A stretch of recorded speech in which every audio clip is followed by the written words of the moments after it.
In short, though perhaps in a very crude fashion, we have opposed two extreme cases for educational purposes, so that we can better grasp the topic at hand.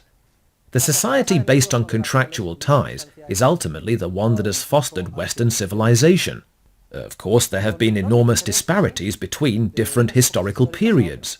There have also been many obstacles, and corruption from the world of hegemonic ties has constantly threatened Western civilization in numerous circumstances and to a very high degree, and it does so even today.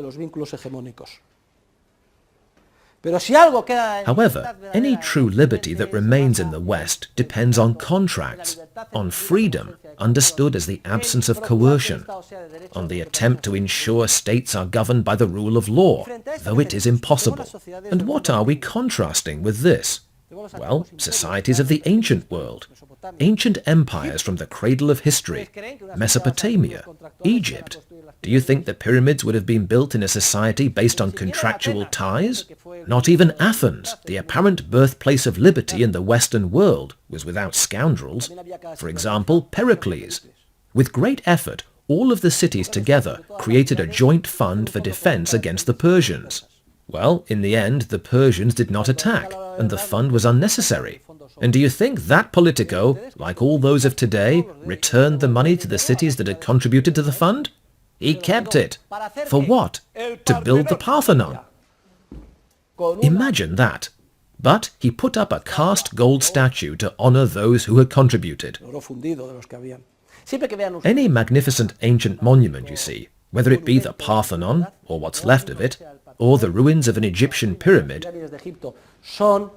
is always a manifestation of violence, of the hegemony of the one in charge.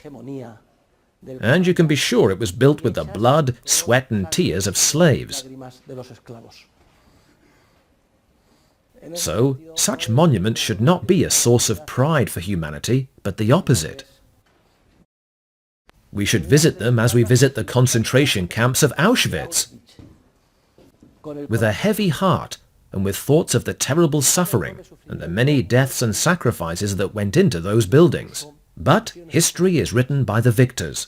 If you look into textbooks, you see that the poor students who receive a state-monopolized education are brainwashed, and so everyone is very happy to see the Egyptian pyramids. On top of that, people think, the Egyptians were sure clever, the pharaohs were remarkable, Napoleon was a great man. The Nazi dictatorship, Marxist dictatorships, social democratic dictatorships, they all embody hegemonic ties.